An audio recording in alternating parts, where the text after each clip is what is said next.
Hello, everyone. Welcome to the Heart of the City Festival and this event featuring Travis Lupick with guest interviewer Amanda Siebert.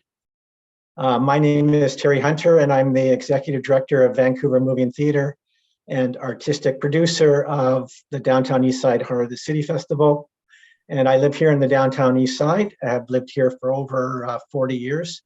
And I also carry the name Nangulga, which in Haida means industrious one. And it's my pleasure to welcome you to this event in our community on the unceded homeland of the Musqueam, Squamish, and Tsleil-Waututh peoples.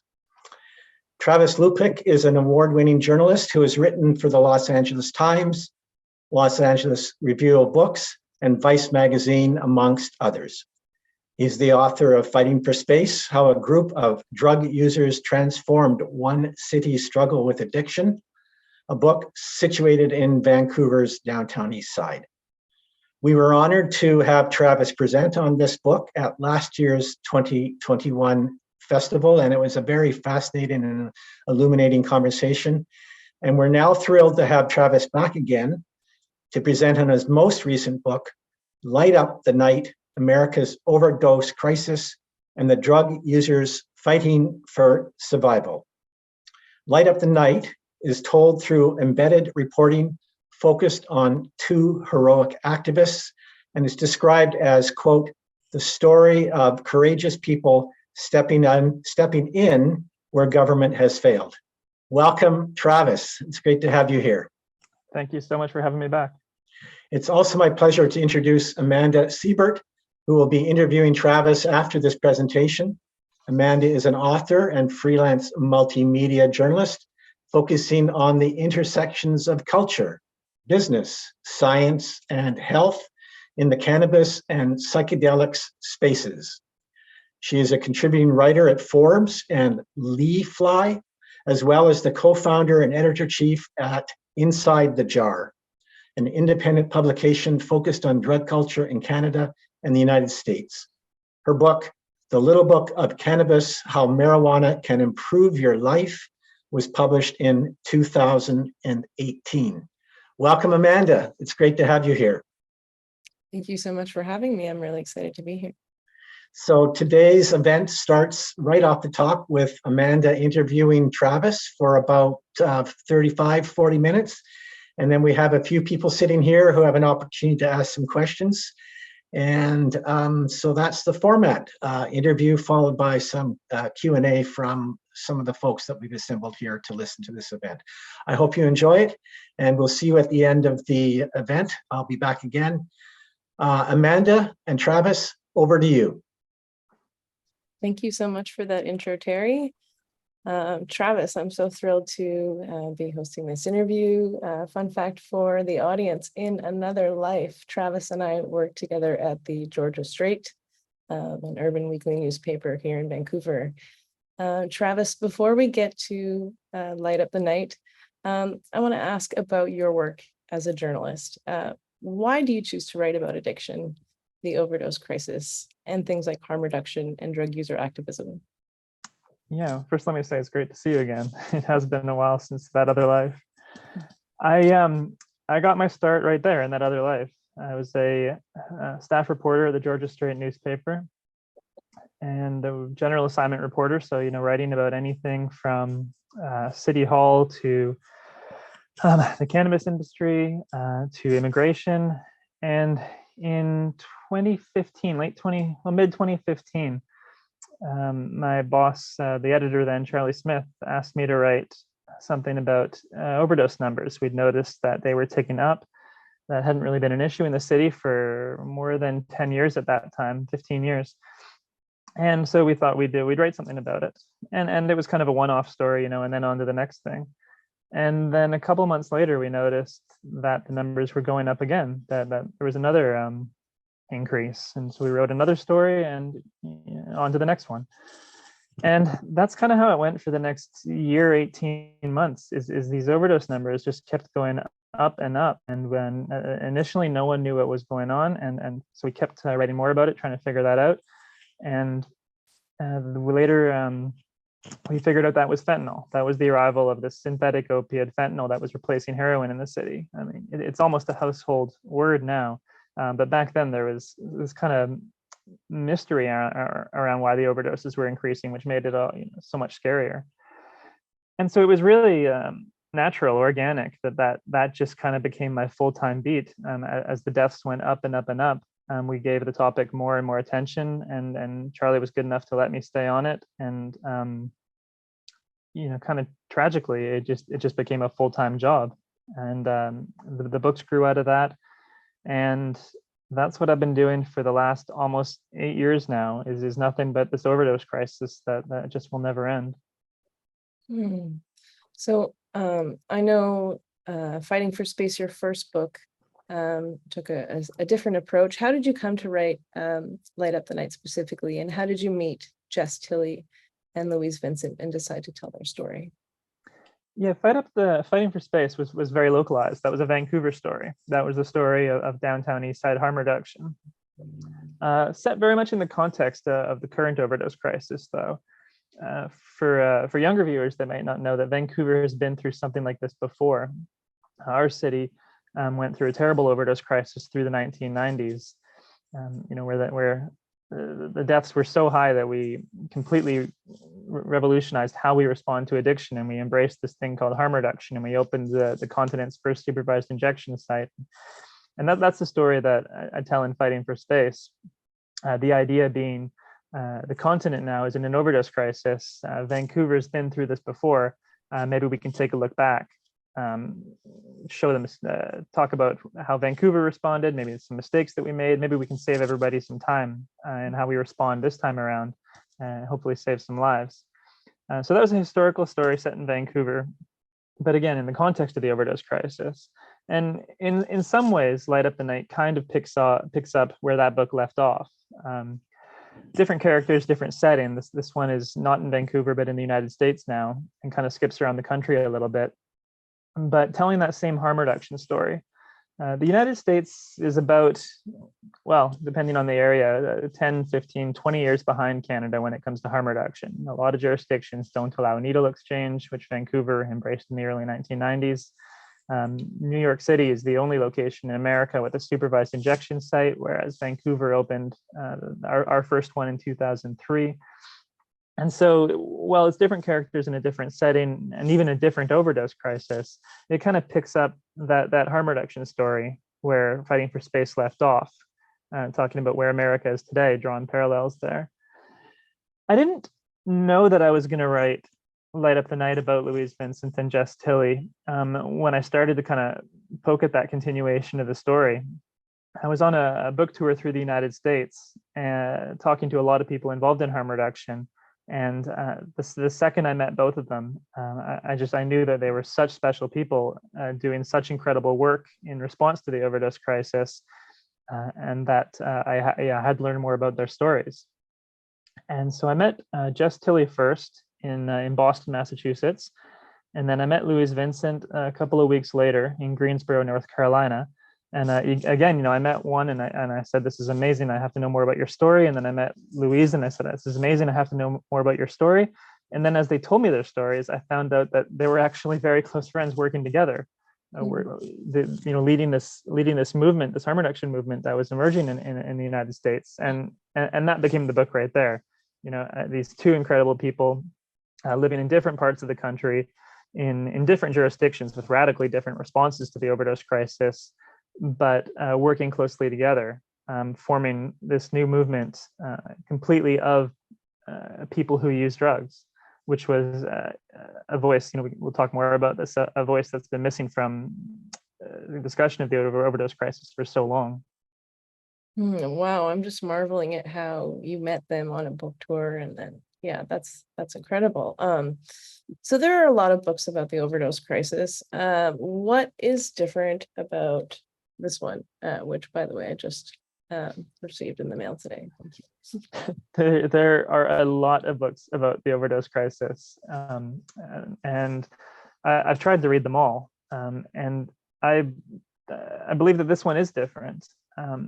every book I've read is, written by a journalist recounting stories of recovery, or written by a journalist criticizing the pharmaceutical industry, taking a policy angle at it. There's a ton of recovery memoirs written by people who stopped using drugs many years ago, and all of these are fantastic books, and I applaud anything that draws attention to this crisis. But I have never read one book about this overdose epidemic that is told through the eyes of people who actively use drugs, people who are still using cocaine and heroin today.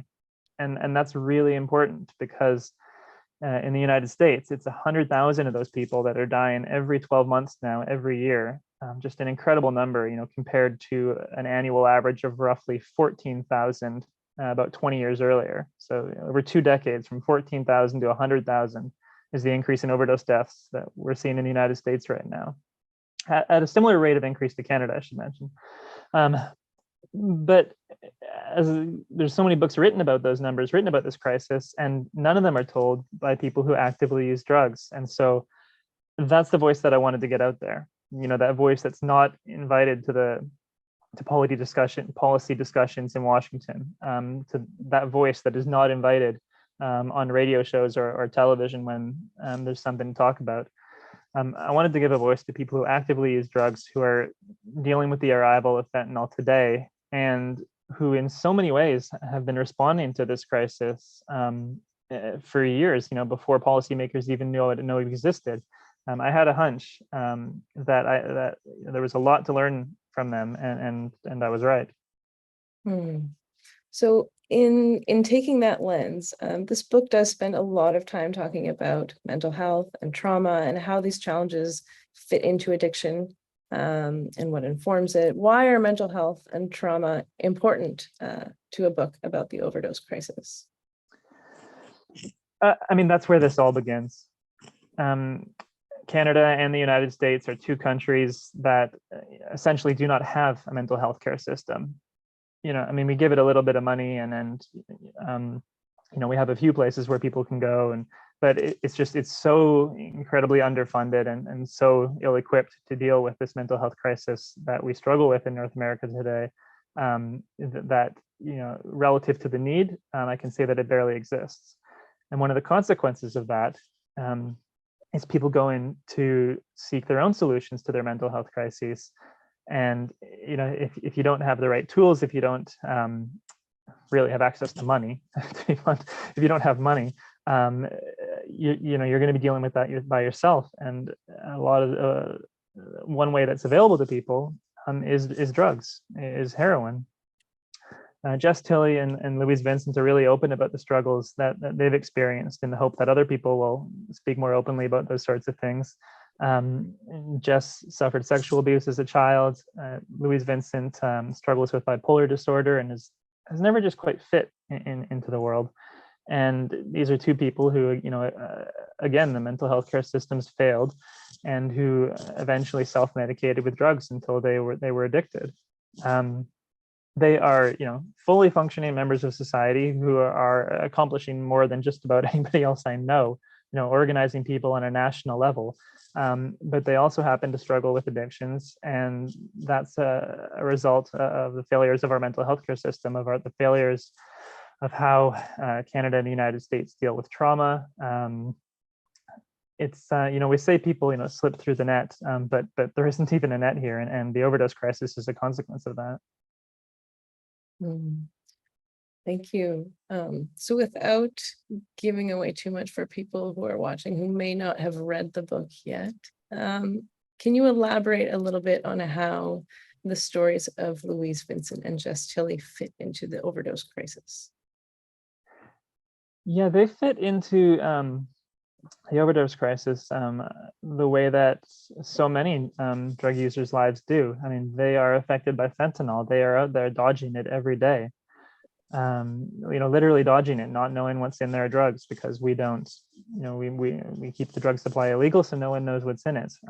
They're on the front lines in 2 respects. They're on the front lines as people who use drugs, as people who have to deal with that uncertainty, have to deal with the fear of overdose. And as activists and healthcare workers, in informal healthcare workers, they're on the front lines responding to this crisis. So Jess Tilley, for years, long before syringe exchange was illegal in Massachusetts, was carrying a backpack full of clean needles and giving them out under the bridge, or wherever people congregated who were using drugs, dodging police while she was doing it. Really building harm reduction from the ground up there, from the street. And Louise Vincent, similarly, was organizing harm reduction in an even more conservative, much more conservative jurisdiction than Massachusetts. She was down in Greensboro, North Carolina, where syringe exchange was not legal up until even just a couple of years ago. And now Louise runs her own syringe exchange. It's a bricks and mortar location where people drop in, where they can get clean needles, where they can get condoms, or where they can just hang out and get a break, take a cookie that they keep by the front door. They're on the front lines. And now that the overdose crisis is here, now that fentanyl is here, that position is taken on such urgency, where it used to be, condoms and clean needles. More than anything now, it's fentanyl test strips and it's Narcan, naloxone, the overdose reversal drug. For these people, fentanyl arrived when their friends started calling them in the middle of an overdose, saying, I know that you've mentioned this harm reduction thing. I know that you carry Narcan. My boyfriend's passed out. Can you get over here? And they're jumping in their car and they're racing across town because people are afraid to call 911 for fear of police. That's how they were pulled into the overdose crisis, by people they know, suffering an overdose and being called in an emergency. By watching the harm reduction that they do kind of slowly morph from syringe exchange to Narcan distribution to overdose response. They experienced it themselves. They've been right through the middle of it. And then that whole time, begging for policymakers' attention. And when they did not receive it, continuing to take matters into their own hands. One thing I'm very curious about as a fellow writer is your writing process and taking on a book like this. The stories that you share are tragic and heroic and deeply personal. I imagine that takes a toll on you as a writer. How was this book researched? Yeah, this one was tougher than I thought it was going to be. For Fighting for Space, I told a historical story largely based on location, Vancouver's downtown east side and the movement. And that involved, interviewing, I can't remember what it was, but it was well over 150 people for that book. A lot of work. This book, when it just started to get off the ground, and I'm thinking, okay, so we're kind of telling, we're telling a harm reduction story, a story from the overdose crisis through two people's lives. So, not a memoir, but following, two narratives that interweave at different points. And this might be a little bit easier than Fighting for Space. There's going to be a lot fewer people to interview. It did not turn out that way. This was not easier than Fighting for Space. It actually took significantly longer in the end. These are people who are incredibly busy. Jess and Louise are the kind of people who take on 10 times more than they can possibly accomplish in a day, who are running, who are on the phone while they are handing out syringes, who are doing three things at once. And so, even though we'd all got on the phone together and agreed this is what we're going to do, it was one of those things that was easier said than done. So getting these women on the phone proved pretty difficult. And eventually what we did is a whole bunch of trips from Vancouver to Northampton, Massachusetts, just outside of Boston where Jess lives, and to Greensboro and Raleigh, North Carolina, where Louise lives. A lot of flights back and forth, a lot of nights sleeping on these women's couches, and just living with them for as long as I could, fitting in interviews where we could, following their work where I could, hanging out at the syringe exchange in Greensboro, at the harm reduction drop-in center in Greensboro, going out with Jess on walks around town. It was time, really, and nothing for a project like this, nothing can replace that, and just putting in the time. And then I had, hundreds of pages of transcripts and notes that were not in chronological order anyway. And so it was a lot of work putting that together. But this incredible narrative did emerge, this incredible story from which there is so much to learn. It was really worth it, and more than that, I mean, it was a privilege. I mean, it was such an incredible privilege for these women to allow me into their lives, to share with me as much as they did, to open up to the people who read this book with the understanding, that other people are going to learn from their experiences, are going to learn from this harm reduction story, and we're going to save lives doing it. It was that's the word. It was an incredible privilege. Wow, I'm blown away. That's incredible. I want to talk a little bit about a common misconception that people have about the drug war, and that is that it's softened. You write that in many ways the drug war has intensified. So tell me a little bit about that perspective. How is the war on drugs affecting people like Louise and Jess today? Yeah, the war on drugs in America is very different than the war on drugs in Canada. And I thought I knew that before researching this book, and I started to spend more time in the United States, spend more time with Louise and Jess, hear more of their stories, and I realized that that I knew nothing about this.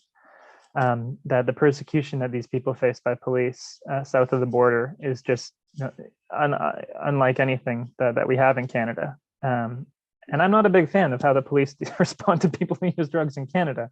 Don't get me wrong. I think it's horrendous, to be honest.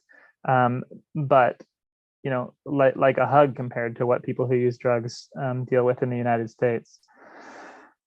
And that's the war on drugs. That's Nixon, and then that's Reagan, and then that's every president after them. That's police kicking in doors and issuing no-knock warrants and throwing flashbang grenades into children's rooms, not knowing who's in the house. That's raids you see on television shows like Cops. That's throwing people on the ground and handcuffing them, people who have never hurt anybody, people who are probably just self-medicating something that happened during their childhood. And there is the perception that softened over the last 10 years, primarily in response to the idea that this overdose crisis is a white problem, where the crack epidemic was black, the opiate epidemic is white. I'm saying these are the perceptions, not necessarily the reality. But the perception is, this is a white problem. And all of a sudden, the war on drugs starts to soften real fast. All of a sudden, we're talking about, a healthcare response to addiction, treatment, not jail, that sort of thing. And there has been a lot of that. Drug courts are a positive development in the United States. There's really taken off around the country, where if your only charge is possession, you're going to go to a drug court instead of a normal court. And you're going to be dealt with in a different way, and you're often going to be given treatment as an option instead of jail time. And that sort of thing is happening, and it's really great to see. But in other ways, the drug war has only intensified. And that's in response specifically to fentanyl. Authorities have no clue how to deal with this synthetic opiate that you can send in the mail from China or Mexico or wherever else. You can cook it in labs in your basement in Wisconsin. And it only takes, an amount the size of a few grains of sand to get high.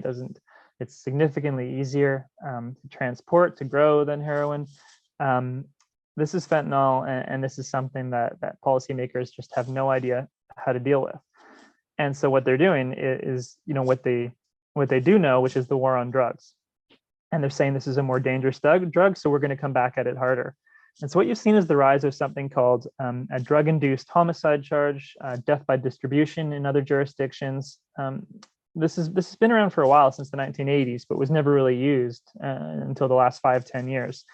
And it says that if you give drugs to a person and that person dies, you're not going to be charged with trafficking, you're going to be charged with murder. And that's a big problem, because it's not your stereotypical imaginary dealer who's being hit with this charge.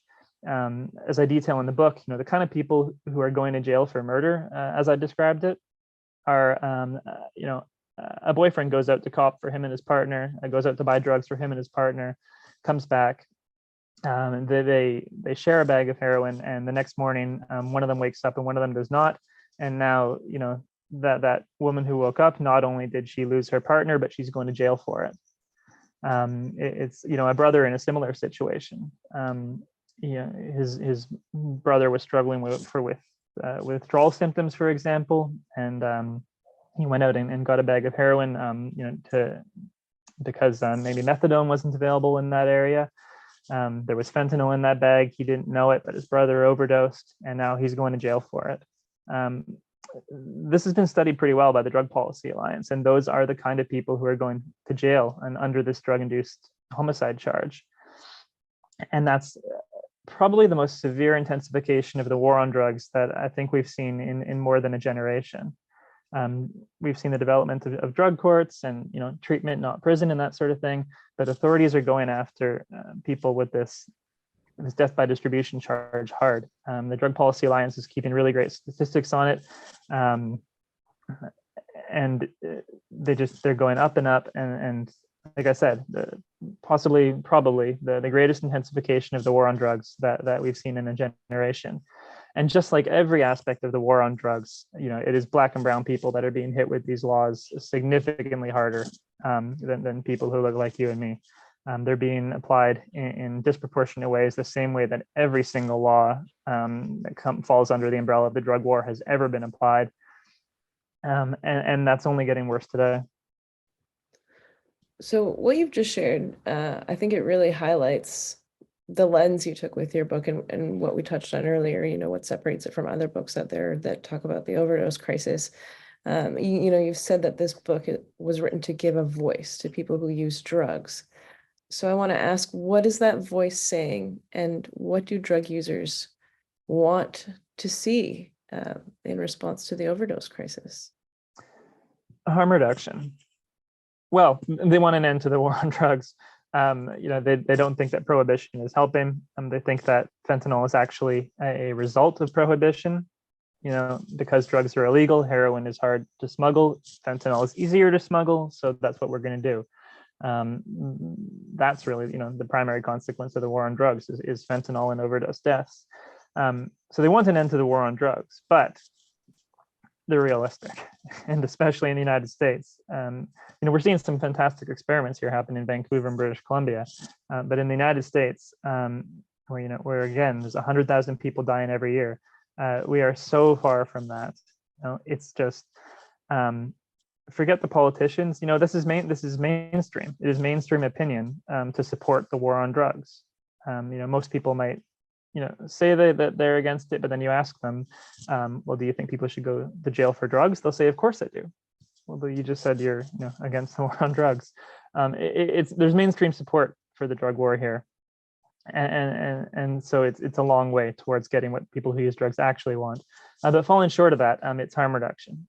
So syringe exchange is something that Jess and Louise, especially Louise in North Carolina, have had to work very hard to get off the ground. And syringe exchange is really important because it's not just giving out needles to prevent the spread of infectious disease like hepatitis C, like HIV. It's a point of contact with the healthcare system, and it's a point of contact with an aspect of the healthcare system that is not going to be judgmental, that is not going to stigmatize people for using drugs, that is going to greet them warmly. So many people who use drugs have been treated so horribly, not only by police, but by the hospitals, the clinics where they go for help with their health, and subsequently have never returned. And what putting needle exchange in the hands of people who use drugs, people like Louise and Jess does, is give them a friendly point of contact with the healthcare system where they can not only get needles, but also get things like referrals to treatment, detox, if they want, again, from people who are not going to judge them and not going to stigmatize them. And so it's harm reduction. The next step in the United States is supervised injection sites. Last November, just coming up on a year now, we saw the country's first 2 sites open in New York, on the edge of the Bronx and in Harlem. And those sites have been reversing overdoses every day. And trivia, it's actually a couple of Vancouver people who are helping manage that site in New York. And they're reversing overdoses every day. Nobody's dying there. And that's what we need to see across the rest of the country. They're saying, you know, why would you want a woman using drugs in an alley where there's no clean water available to load her needle, where there's a dealer or who knows what kind of man looking over her shoulder. Why is that a better picture than a supervised injection site where there's clean, sterile equipment, and instead of a dealer leering over her, it's a friendly nurse who's got a hand on her shoulder, there for support when she needs it. We know these things work. We've seen treatment rates for people increase when there's things like supervised injection, when there's things like needle exchange deployed. I can understand the belief that these things will increase drug use, but there's actually data on this. It's actually the opposite, because you're providing that link to the healthcare system, because you're giving people an easy road into treatment, again, if that's what they want. Fentanyl is such a tricky problem. This stuff is just so easy to make, so cheap to produce, and so simple to transport. It's going to be with us for the foreseeable future. I mean, we're in Vancouver. We've seen fentanyl entirely replace heroin for years now.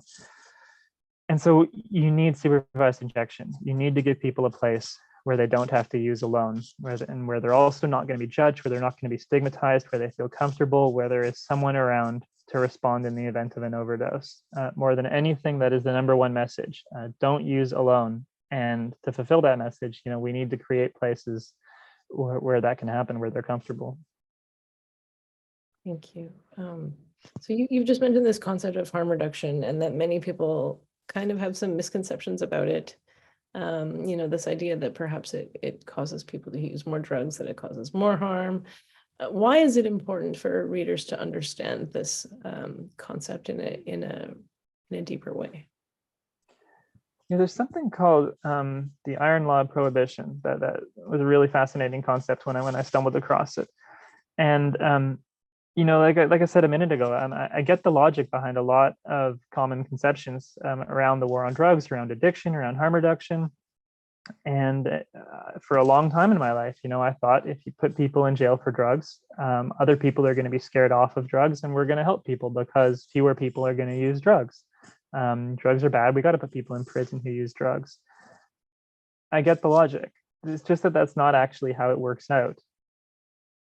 People have always used drugs, going back to the Egyptians, the Babylonians. Before we have records of them drinking beer. People have always used drugs. People will always use drugs, especially like we were talking about a minute ago, when you have mental health care systems like we do that are almost non-existent, where people are left to self-medicate, deal with their own issues, their issues on their own. People are always going to use drugs.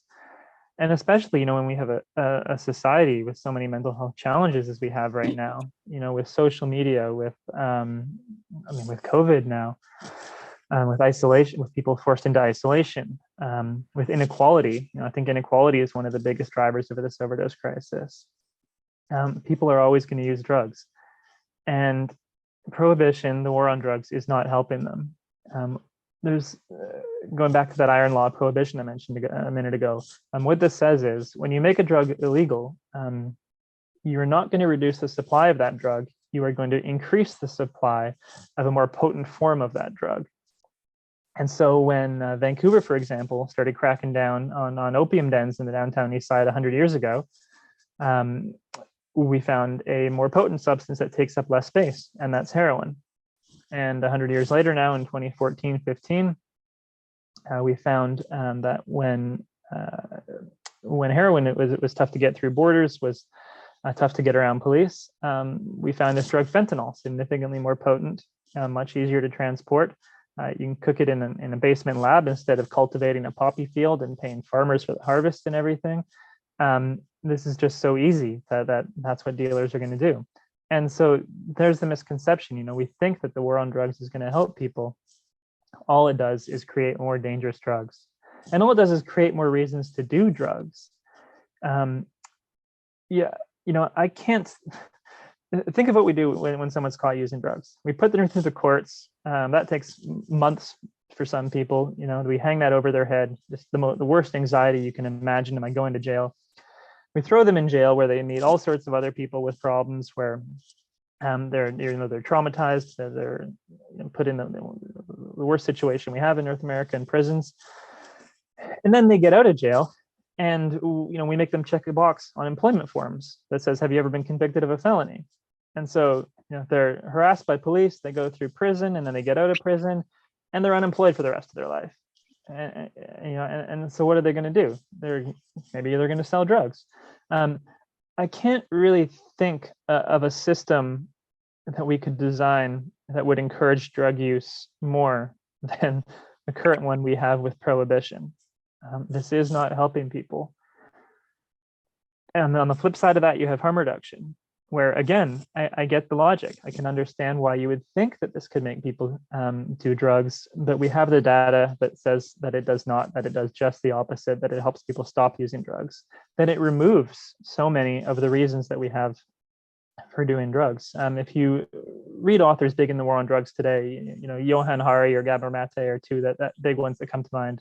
Gabor being a longtime Vancouver resident, and they focus a lot on connection and on how a lack of connection is one of the primary reasons that so many people use drugs.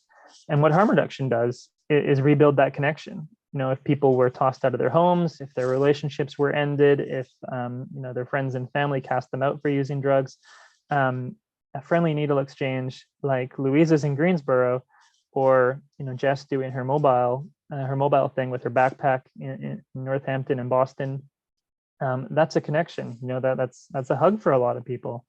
And so on every side of the war on drugs, on the prohibition side, on the persecution side, to the flip side of that, the harm reduction, the response side, just about every mainstream view there is a misconception. And we have the data that shows that. And that's one of the main reasons that Louise and Jess shared their stories, is because hopefully they explain those misconceptions too. Well, Travis, thank you so much. I really appreciate you expanding on some of the finer points of your book. I believe now we're about to take some questions from the audience. Thank you so much.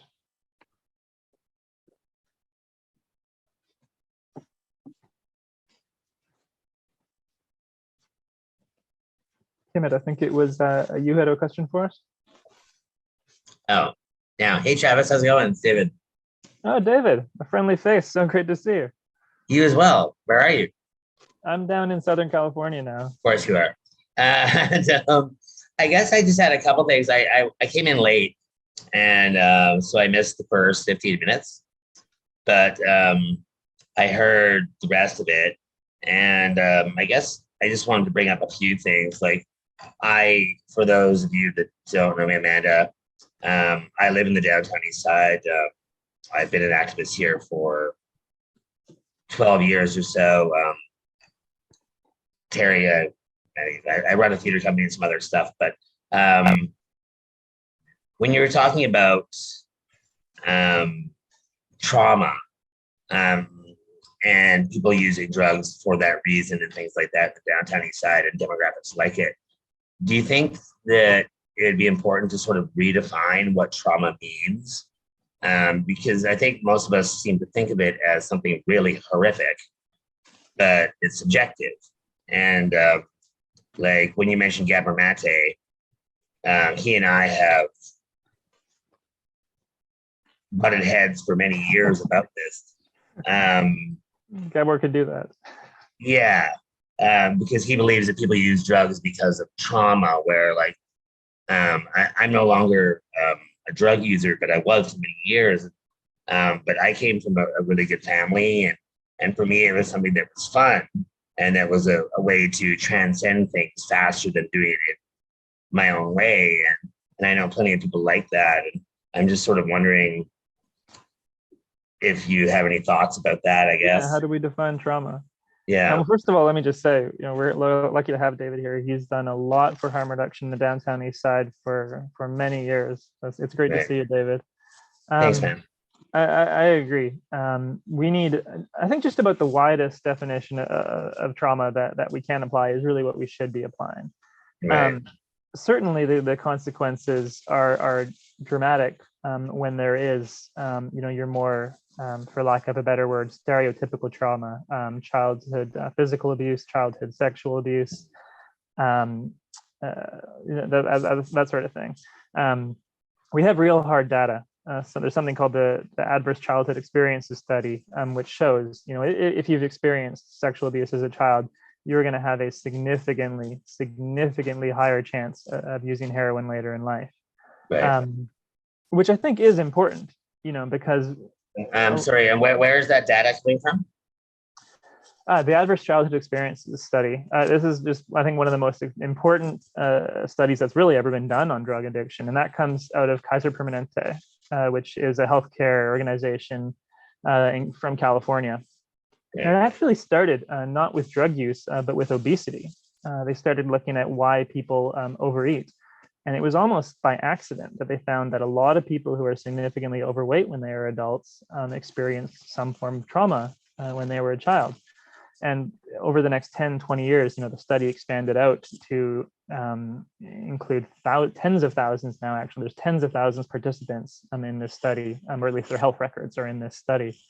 That shows that if you're abused as a child, you're significantly more likely to overeat, to use drugs, to smoke cigarettes, also to have heart conditions, to develop cancer, to have heart conditions. If you suffered abuse as a child, you're more likely to suffer a heart attack as an adult than someone who did not.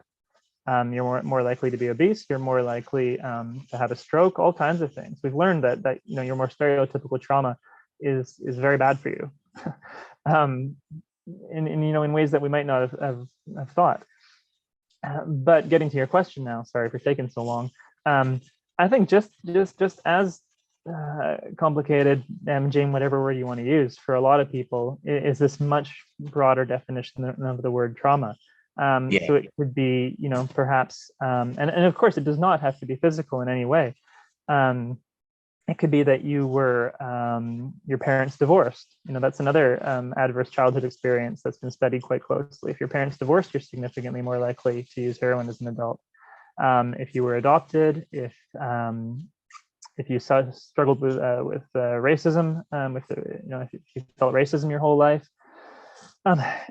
it's really a wide it is definition of trauma that we need. You've done a great. You gave me a great answer. Thanks, Travis. I wasn't aware of that study, and I think the obesity thing is super relevant.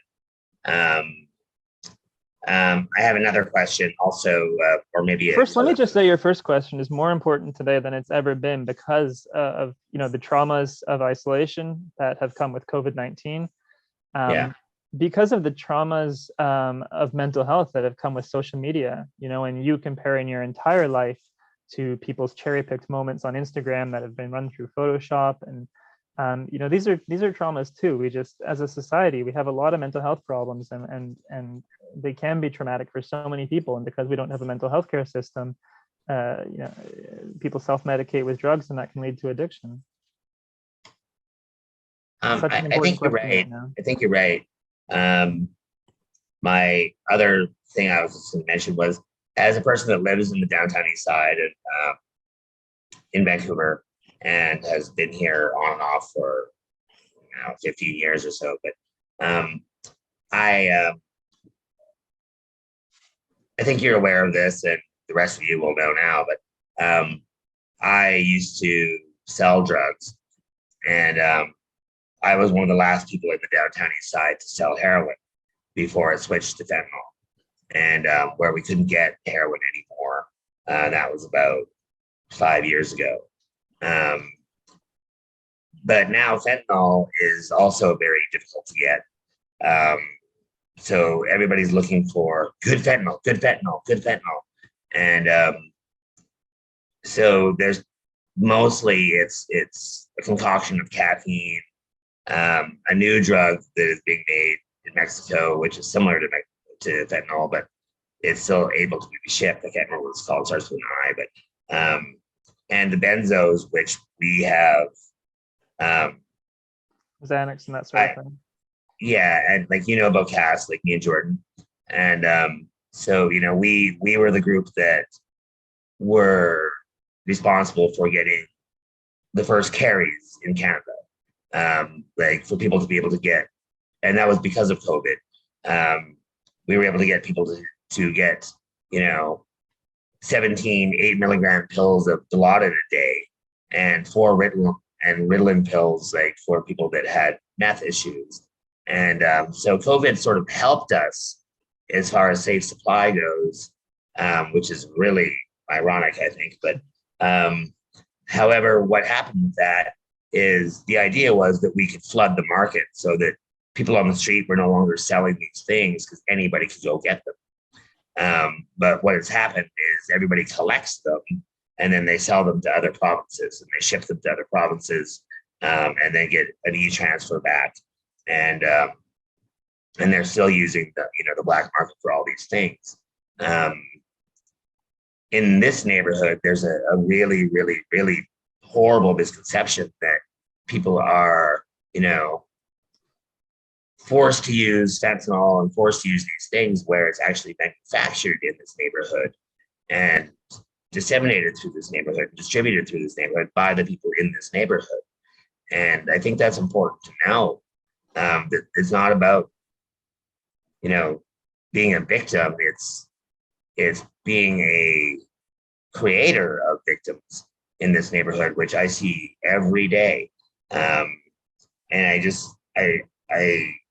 I think it's important that people are aware that this neighborhood is not like a neighborhood of people that are, victims to, this sort of to prohibition and things like that. Of course, prohibition is an issue, but the big issue is, which I've been working on for years, is what happens, say we're able to, next year, which we're working on right now with the people from Switzerland and Dymo, the diacetylmorphine makers. There's only 2 companies in Canada right now that are asking for diacetylmorphine legally, and one is in Vancouver, one is in Surrey. But so say we're able to get people back onto heroin from fentanyl, which is a very difficult process because it's so much stronger. Say we're able to do that. And then what will these people do? The thousands in this neighborhood and other neighborhoods like it. What will they do during the day instead of their hustle? What will people do with their lives if they don't need to go out boosting and they don't need to go steal cars and they don't need to be prostituting, they don't need to be doing whatever they're doing?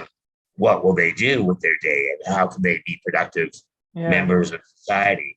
And that's like a huge, huge issue. And that's kind of what I've been working on for the last few years is, so like a program like mine, like with Illicit, for example, help small groups of people. Like, we've changed over the years, a dozen here, a dozen there, but we're still shut down by funding often. And Terry, about this. And, but I think that's a really important question to ask is like, so say drugs we're are legal. talking about safe supply, like the first thing I always say is that this stuff is complicated and we should not pretend that it's not. So, whenever the legal, I am a big proponent of legalization, but whenever I talk about legalization, I say, let's admit that this stuff is going to be complicated. And then when I say legalization, I mean more than just, the Vancouver experiment that's happening right now with safe supply, which I applaud. But, you mentioned that the problems with how drugs can be exported to different borders, across different borders and that sort of thing. It's an experiment. And so it's gonna have different results than legalization in the real world. And I just think that we need to be honest about this. There might be unintended consequences, but what I think the immediate consequence is going to be is we're going to save people from fentanyl. But it's complicated. How are we going to do it? Where are we going to get the drugs? Do we really want somebody like, Pfizer in charge of legal cocaine? They don't have a great track record on a lot of things. Yeah. Well, with cocaine, that would be different. You're right. But with I mean, we're looking at it, in BC now of growing our own opium poppies here. And to me, I think it's kind of an interesting idea of setting up a farm here so that the people that are in the downtown east side have something to do, which might be something that they want to do, like as far as the manufacturing of heroin. And so, you can get them out on the farm. You can work in a bunch of different ways. 'Cause, like people talk about things about, what are you going to do like, if you go into recovery and things like that? I'll get a trades job or whatever. Not everybody wants to fill that time. you know? And so if you can set up systems like that are, so maybe you're a picker, maybe you're a engineer, maybe you're a distributor, maybe you're this, depending on what different people are, but still like it's a really big elephant in the room to me of what are people going to do. And this does get to those bigger questions about available to them. Yeah, and this does get to those much bigger questions, really, of why people are doing drugs in the first place. Right. Because of mental health challenges, because it's just one thing led to another, and inequality, like I mentioned. Are we offering people, or do people have access to jobs that actually work for them? Exactly. And I think that's really important. Like, it's a huge part of the conversation that I think it's kind of oftenly missed, is what are people going to do? Like, it's sort of like, there's the supportive housing question. Housing, of course, is at the core of so much of this. Right. Thank you, David. If you don't mind, I'm gonna, thank you. No, that was great. Thanks. And let's turn it over to Kimit for just one or two more. Awesome. Thank you so much for sharing all of that. I have a lot of questions, so as you said, I'll kind of go off the top. Okay, a few more then. One or two. What are the salient differences between the Canadian versus the American approach to the overdose crisis? The American response to the overdose crisis is still police, law enforcement, prison, persecution, discrimination, racial discrimination. That's still what it is in Canada too, just to a lesser extent. A lot of really interesting things are happening in Vancouver, but they're not happening across the rest of Canada. There's still so many areas in Canada where we don't have supervised injection, where we don't even have easy access to naloxone. But sorry, David, your mic is still on. But harm reduction is increasingly how we're responding to the overdose crisis in Canada. There should be more treatments, but treatment is expensive. So harm reduction is what we're doing right now. Harm reduction is cheap. In the United States, it is law enforcement. Even though we've seen that softening of the war on drugs that I mentioned earlier, with the rise of drug courts and that sort of thing, you're still moving people through the judicial system. It's still an incredible amount of stress and anxiety, and something that's going to appear on their record for the rest of their lives. So it takes place in a million different ways, and it's going to take a million different ways to untangle that from America's response to addiction and the overdose crisis. It's sadly, I'm resisting saying this, but it's sadly something I'm very pessimistic about. But then you have people like, Louise and Jess, who are accomplishing amazing things, who really are making progress on this. But that's the biggest difference, that even though there's talk of a shift to treatment instead of prison in the United States, you don't actually see much of it. That's a good segue to this next question here. What was the most vital or important thing you learned from Louise and Jess? Oh, interesting. The most important thing I learned. I mean, it'll sound like something obvious that I should have known the whole time. But I think it's just the role of kindness, building on that, connection thing that Gabor Mate and Johan Hari talk about so much. But more than that, it's just the difference that you can make in someone's life by treating them with respect. If they come to you with an abscess, an infection on their arm, not looking at them with disdain, like, a nurse might in a hospital. It's, at Louise's drop-in in Greensboro, and on Jess's routes, where she's doing mobile syringe exchange, a lot of what they do is giving out hugs, and they're giving out hugs to people who might not have felt one in a long time. And it sounds obvious, but the power of that is something that I think I learned from both of them, and the length that and how far that can go in alleviating this overdose crisis. How have you been changed by this book and the experience of writing it? Wow. I'm just so in awe of the people who I wrote about in this one and the people who I wrote about in Fighting for Space, local heroes like from our first overdose crisis, like Ann Livingston and Liz Evans and Bud Osborne and Dean Wilson. And, now it's a whole different set of actors, like David. And in the United States, Louise and Jess and this whole national group that they're organizing. I'm just in awe of them, and that had a profound effect on me. It's contagious when you see people working that hard. That gives you a little bit of hope, and you keep working hard. They do their thing. They do harm reduction, needle exchange, outreach. I guess my little role in this is to write about what they do and try to get the message out that way. It's also been hard. Amanda and I were talking about how we met at the Georgia Strait, and that's where I started writing about overdoses 8 years ago now. And 8 years ago is a long time to write about overdose deaths, especially when you're not seeing as much progress on that as you like. And so it's been hard to write about a topic like this for so long, and that makes me think about how hard it must be for the people on the front lines who are actually doing the work on the ground day in, day out for 8 or 9 years since fentanyl arrived now. Okay, one final question before I hand it back to you, Terry and Amanda. What are the key steps we need to make to get out of this crisis? Yeah, a big one. It's always a big question. I talked a little bit about this with David. We need to get to legalization. Really quickly, decriminalization involves removing criminal penalties. It deals with the demand side of this equation. It's got to happen. There's no reason we should be throwing people in jail, for doing something that doesn't hurt anybody but themselves, or doesn't even hurt themselves.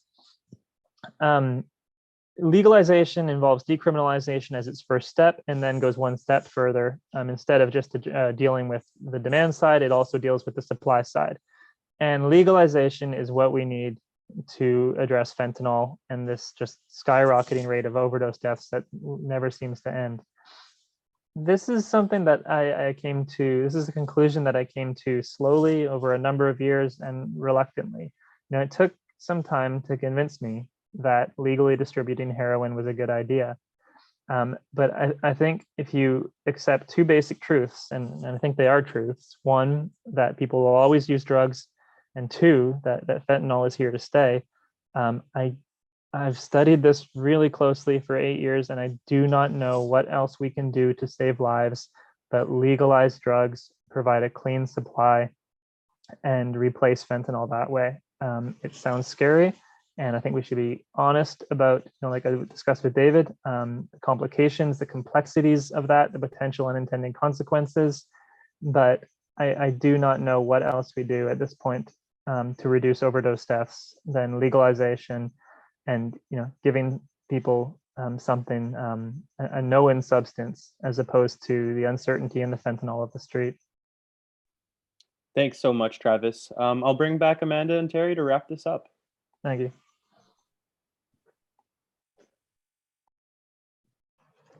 Thank you, David, Travis, so much for this incredible talk. And Amanda, thank you so much for all the questions that you gave. This was such an illuminating conversation, and I learned so much from it. And I just realized, the depth of my own ignorance.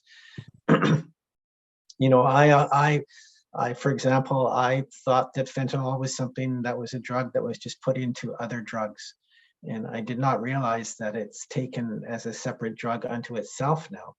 And that was new to me. And so that was one small but very important thing I learned. And the other thing that really stuck with me, Travis, is